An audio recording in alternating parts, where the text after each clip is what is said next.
The Trip. Chapter 2. Camille. Camille didn't use an alarm. She hadn't for over 3 years. Her body woke naturally just before 7 in a soft rhythm she'd trained herself into like a form of resistance. No jarring sounds, no jump start, just the quiet slide from sleep into shape. The first thing she did was stretch her arms upward, palms pressed together, eyes still closed, and hold the position until her breath matched the stillness of the apartment. Then she rolled out of bed with bare feet, crossing the parquet floor in long, deliberate steps, the kind she imagined a dancer would take if she lived alone and didn't perform anymore. She kept her apartment minimal on purpose. Off-white walls, one oversized print of a Cy Twombly piece, and a second-hand bookshelf arranged by texture, not color.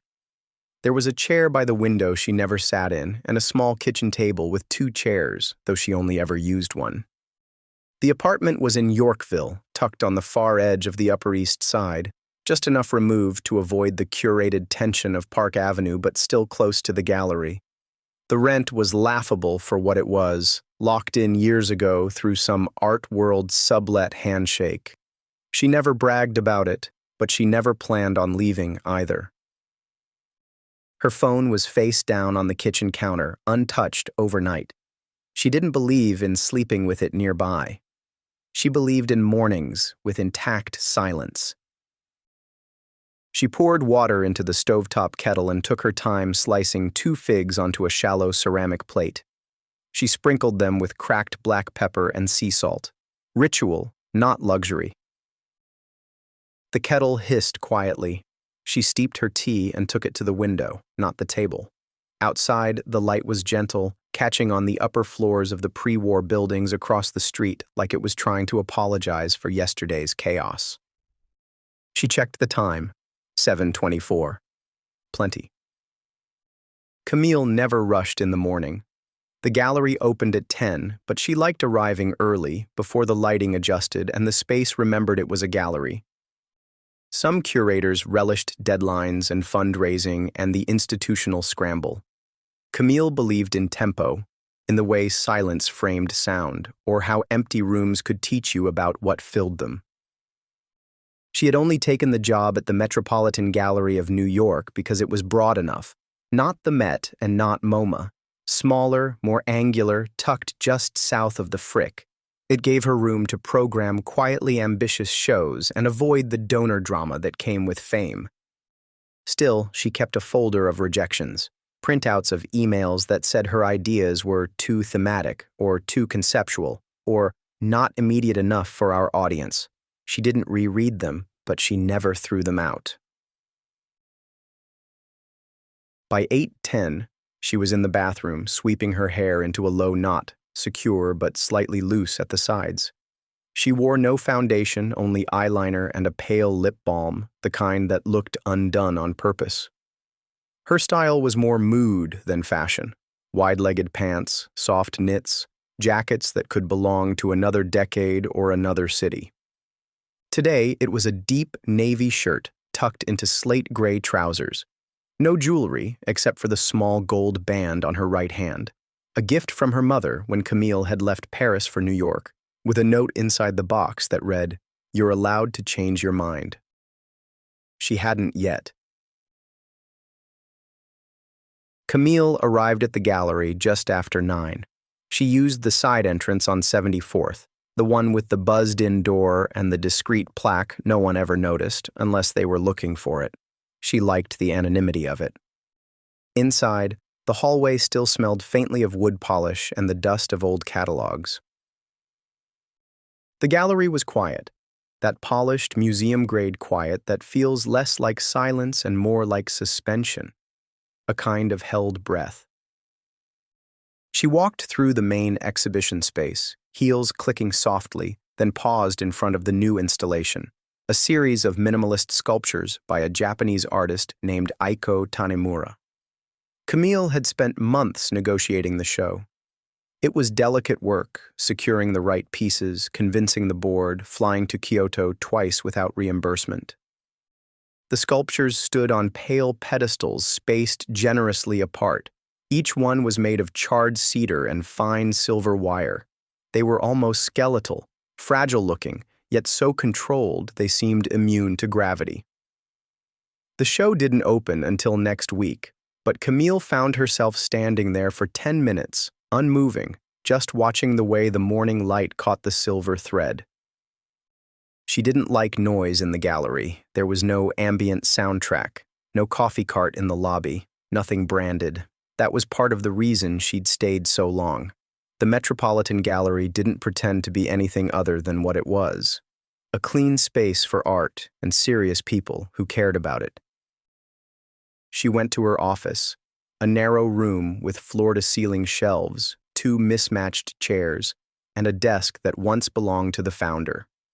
On the wall behind her, a framed, handwritten exhibition proposal from the 1970s, yellowed and slightly off-kilter in the frame. Camille turned on the desk lamp, not the overhead. She pulled out her notebook and clicked her pen 3 times before starting the day's list. She didn't use productivity apps. Paper was quieter.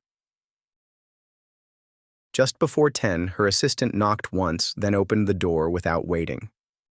"Morning," Sophia said. "There's a walk-in asking about the Tanamura show. Says he flew in from Chicago just to see it. Doesn't believe it's not open yet." Camille raised an eyebrow. "Did you tell him it's still in preview?" "Yes, and that he's early by a week. He's wearing a linen blazer, so possibly earnest." Camille stood, smoothing her trousers. "I'll take it." She walked out with the same graceful pace she used in the mornings, letting the click of her shoes recenter her. In the front vestibule stood a man in his 40s with thick glasses and a folded New Yorker under his arm. He looked like the type who enjoyed reminding people he was from the Midwest, not in a boastful way, but to disarm suspicion. "I was just hoping to get a quick look," he said, smiling nervously. "I'm a collector, not a loud one." Camille nodded. "You're welcome to preview the space. Just know it's not installed at full lighting yet. The experience will be different." "Honestly," he said, "I'm just relieved it exists." She liked that answer. They walked the space together quietly. He didn't ask questions. She didn't volunteer commentary. After 10 minutes, he stopped in front of the largest sculpture, a vertical plane of scorched wood bisected by 3 fine silver threads. "What's it called?" he asked. "Measure I Can't Control," Camille said. He smiled. "That's very good." Camille tilted her head slightly. "It is." They talked a few more minutes. He asked about the artist's process, but not in the way people usually did. No name-dropping, no awkward attempts to sound fluent in contemporary abstraction. When he left, Camille made a note in her book: "Collector from Chicago. Possibly worth future invite." Then she closed the notebook, exhaled slowly, and moved on to the next item. The afternoon drifted by in low tones and deliberate silences. A conference call with a Belgian gallery, a short walk to pick up proofs from the printer on Madison, a polite email to decline a dinner with a critic she no longer respected. Camille worked in gradients, not tasks. Her day was shaped by the emotional temperature of rooms, the subtext in replies, the way someone phrased a request that shouldn't have been a request. She wasn't sensitive in the fragile sense. She just listened harder than most people did.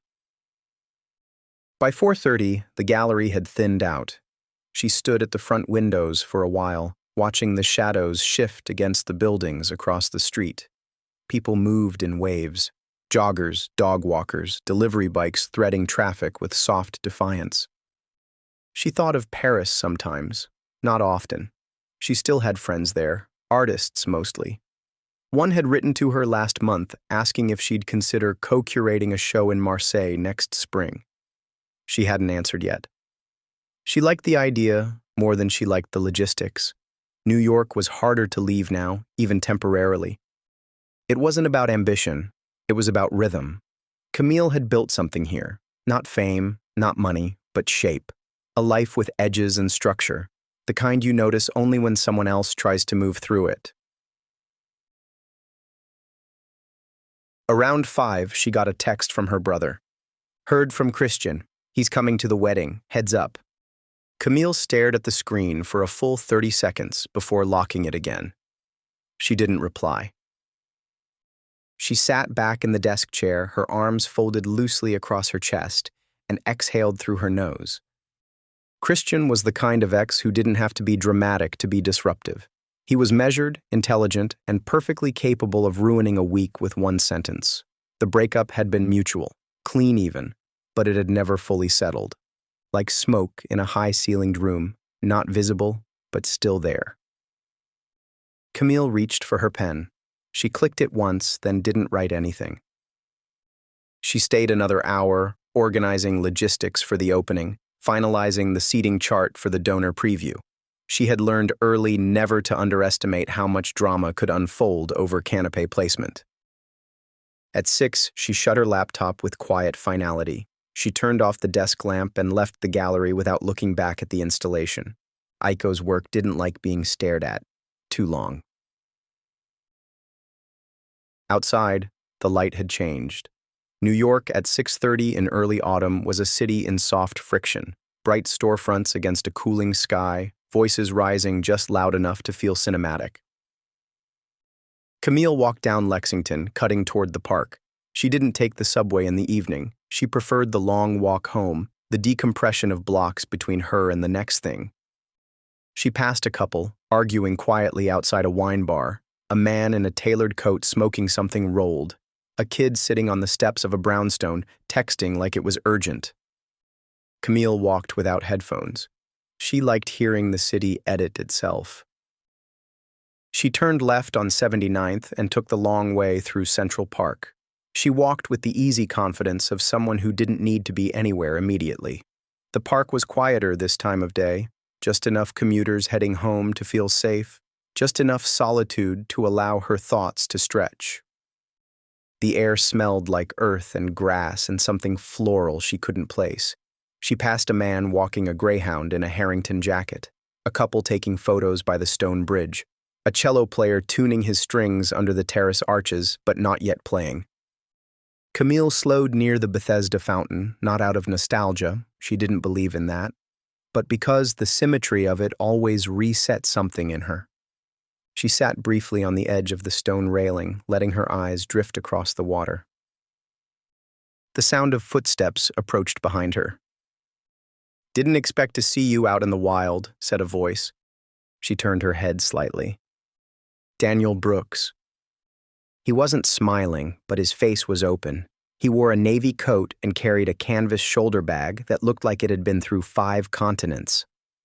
Camille blinked, then gave the kind of smile she reserved for people who knew how to leave space in conversations. "You walk this route often?" he asked. "Only when I need to let the day drip off." Daniel nodded. Then we must have been circling each other for months. She stood, brushing her hands against her trousers. "What brings you out?"